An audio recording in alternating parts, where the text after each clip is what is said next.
সুপ্রিয় দর্শক, আসসালামু আলাইকুম। বাংলা বার্তার সর্বশেষ আপডেট সংবাদে সকলকে স্বাগত জানাচ্ছি। আমি আপন আহমেদ। শুরুতেই জানিয়ে দেব আমাদের হাতে থাকা গুরুত্বপূর্ণ সংবাদগুলোর শিরোনাম, পরে থাকছে বিস্তারিত। ফেব্রুয়ারিতেই নির্বাচন, আয়োজনে চলছে জোর প্রস্তুতি, জানালেন সিসি। বিদেশে আলিক নেতাকর্মীদের হামলার ঘটনা কেন বাড়ছে? এদিকে আগামী নির্বাচনে প্রতিবেশী দেশের হস্তক্ষেপ বড় চ্যালেঞ্জ। এবার নিউ ইয়র্কে আক্তারের হোটেলে হামলার চেষ্টা। এদিকে বিচার প্রক্রিয়া আরও সহজতর করতে হবে বলে জানিয়েছেন প্রধান বিচারপতি।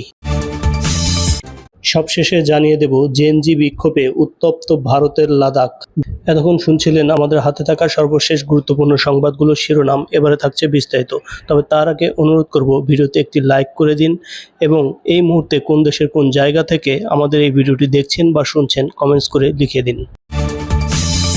ফেব্রুয়ারিতেই নির্বাচন, আয়োজনে চলছে জোর প্রস্তুতি, জানালেন সিসি। প্রধান নির্বাচন কমিশনার এএমএম নাসির উদ্দিন সাংবাদিকদের জানান, ফেব্রুয়ারিতেই নির্বাচনের জন্য জোরেশোরে প্রস্তুতি নিচ্ছি। তিনি আরও বলেন, আমরা আশা করছি সব দলই সুন্দর একটা নির্বাচন চাইছেন। আমরা সবার জন্যই সমান সুযোগ তৈরি করার কাজ করছি। আজ বৃহস্পতিবার নির্বাচন ভবনে সিসি সাংবাদিকদের এসব কথা জানান। এছাড়া কোনো রাজনৈতিক দল ফাউল খেলার জন্য মাঠে নামবে না। এনসিপি বিপ্লবী দল, তাদের চিঠি দেয়াতে আপত্তি দেখছি না। এছাড়া শাপলা প্রতীক এনসিপির আগে নাগরিক ঐক্য চেয়েছিল, তাদের আমরা দেইনি। এই প্রতীক এনসিপি দ্বিতীয় দল হিসেবে চেয়েছেন। এ বিষয়েও আমরা এখনো পর্যন্ত কোনো চূড়ান্ত সিদ্ধান্তে যাইনি। বিদেশে আলিক নেতাকর্মীদের হামলার ঘটনা কেন বাড়ছে? অল্প সময়ের ব্যবধানে বিদেশে রাজনৈতিক হেনস্থা বা অপদস্থ করার কয়েকটি ঘটনা আলোচনার জন্ম দিয়েছে। যুক্তরাষ্ট্রের নিউ ইয়র্কে জেএফকে বিমানবন্দরের পর এবার হোটেলে জাতীয় নাগরিক পার্টি এনসিপির সদস্য সচিব আক্তার হোসেনের উপর হামলার চেষ্টা করে আওয়ামী সন্ত্রাসীরা। বিবিসি বাংলার প্রতিবেদনে বলা হয়েছে, প্রধান উপদেষ্টা অধ্যাপক ডক্টর মোহাম্মদ ইউনূস জাতিসংঘের সাধারণ পরিষদে সবাই যোগ দিতে যুক্তরাষ্ট্রে গেছেন। তার সফর সঙ্গী হয়েছেন বিএনপির মহাসচিব মির্জা ফখরুল ইসলাম আলমগীর, জামায়াতের নায়েব আমির সৈয়দ আবদুল্লাহ মোহাম্মদ তাহের সহ 3টি দলের 5 জন রাজনৈতিক।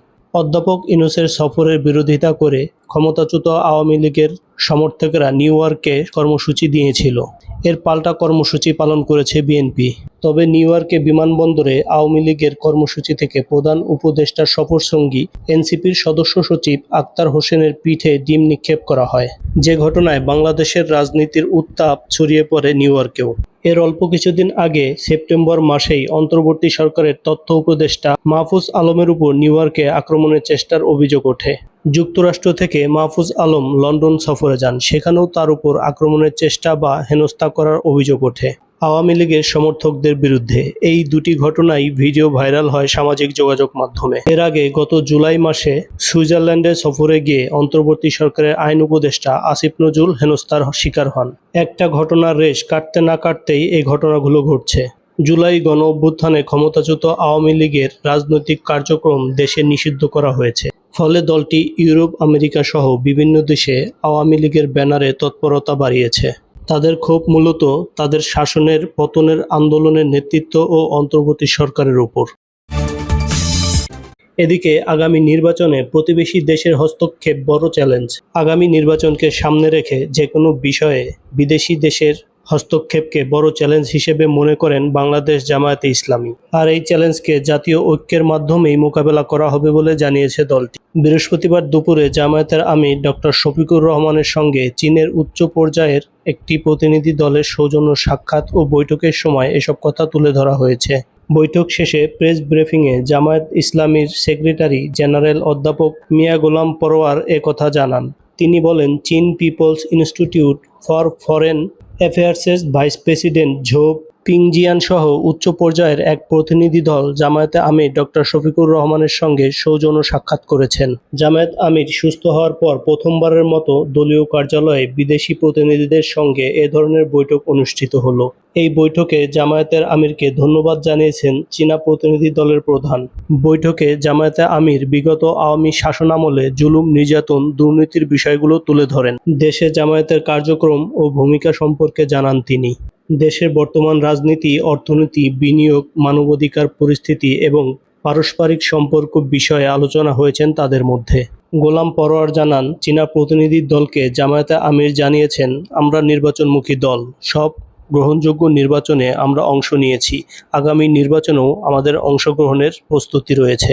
তিনি আরও বলেন, জামায়াতে আমির চীনা প্রতিনিধি দলকে বলেছেন, জনগণের রায় নিয়ে জামায়াত দেশ শাসনের সুযোগ পেলে আমরা শাসক হব না, সেবক হব।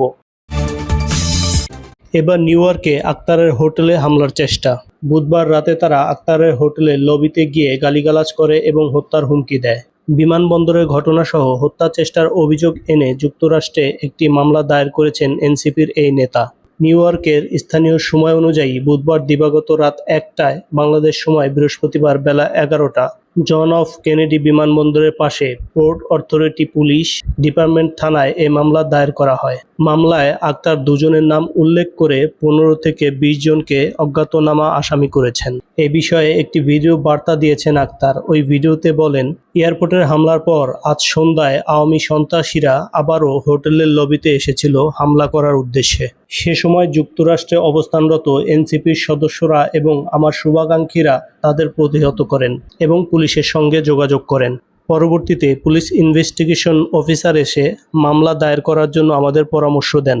তারই প্রেক্ষিতে আমি এয়ারপোর্টের খুব কাছের যে থানা রয়েছে সেখানে গিয়েছি। যারা সেদিন আমাদের উপর হামলা করেছিল, হত্যার চেষ্টা করেছিল এবং থ্রেট দিয়েছিল, তাদের ব্যাপারে আমরা এখানে মামলা দায়ের করেছি। মামলার অভিযোগে আক্তার হোসেন বলেছেন, জেএফকে বিমানবন্দরের হামলার পরও এয়ারপোর্টের লবিতে এবং অন্যান্য জায়গায় নানাভাবে হেনস্থা করার চেষ্টা করেছে হামলাকারীরা। এদিকে বিচার প্রক্রিয়া আরও সহজতর করতে হবে বলে জানিয়েছেন প্রধান বিচারপতি। প্রধান বিচারপতি ডক্টর সৈয়দ রেফাত আহমেদ বলেছেন, সাধারণ নাগরিকের জীবনে সংবিধানকে আরও কার্যকর ও অর্থবহ করে তুলতে হলে বিচার প্রক্রিয়াকে আরও সহজলভ্য এবং স্বচ্ছ করে তুলতে হবে। আদালতের কার্যক্রমে আরও দক্ষ ও স্বচ্ছ করতে আধুনিক প্রযুক্তি ব্যবহার করা হচ্ছে। ডিজিটালাইজেশন এখন আর বিলাসিতা নয়, এটি একটি প্রয়োজনীয়তা। আধুনিক সরঞ্জাম এবং প্রযুক্তিকে একীভূত করার মাধ্যমে বিলম্ব কমাতে, স্বচ্ছতা বাড়াতে এবং মামলাকারীদের আরও নির্বিঘ্ন সেবা প্রদানে আমরা বদ্ধপরিকর। এই ক্ষেত্রে ইউএনডিপি অনুঘটক হিসেবে গুরুত্বপূর্ণ ভূমিকা পালন করে। বৃহস্পতিবার বেলা 11:30টায় বরিশাল নগরীর গ্র্যান্ড পার্ক হোটেলে অনুষ্ঠিত হয় জুডিশিয়াল ইনডিপেন্ডেন্সি অ্যান্ড ইফিসিয়েন্সির শীর্ষক সেমিনারে প্রধান অতিথির বক্তব্যে তিনি এসব কথা বলেন। এর আগে সকালে বরিশাল জেলা ও দায়রা জজ আদালত পরিদর্শন করেন প্রধান বিচারপতি ডক্টর সৈয়দ রেফাত আহমেদ। এ সময় প্রধান বিচারপতির সাথে জাতিসংঘ উন্নয়ন কর্মসূচির 7 সদস্য প্রতিনিধি দল উপস্থিত ছিলেন। এ সময় প্রধান বিচারপতি আদালতের ন্যায়কুঞ্জ, লিগ্যাল এইড কার্যক্রম সহ বিভিন্ন শাখা ঘুরে দেখেন। পরিদর্শন শেষে আদালতের সার্বিক কার্যক্রমে তিনি সন্তোষ প্রকাশ করেন। জেনজিদের নেতৃত্বে সহিংস বিক্ষোভে উত্তাল হিমালয়ের কোল ঘেঁষা লাদাখ। ভারতের প্রধানমন্ত্রী নরেন্দ্র মোদীর ভারতীয় জনতা পার্টি বিজেপি আঞ্চলিক কার্যালয়ে আগুন ধরিয়ে দিয়েছে তরুণরা। পুলিশের সাথে বিক্ষোভকারীদের সংঘর্ষে কমপক্ষে 4 জন নিহত এবং 70 জনের বেশি মানুষ আহত হয়েছেন। রাজ্য হিসেবে স্বীকৃতি ও বৃহত্তর সাংবিধানিক সুরক্ষার দাবিতে গত 6 বছর ধরে শান্তিপূর্ণভাবে বিক্ষোভ ও অনশন কর্মসূচি পালন করে আসছেন লাদাখের হাজার হাজার মানুষ। 2019 সাল থেকে লাদাখে কেন্দ্রীয় শাসন জারি করে ভারত সরকার।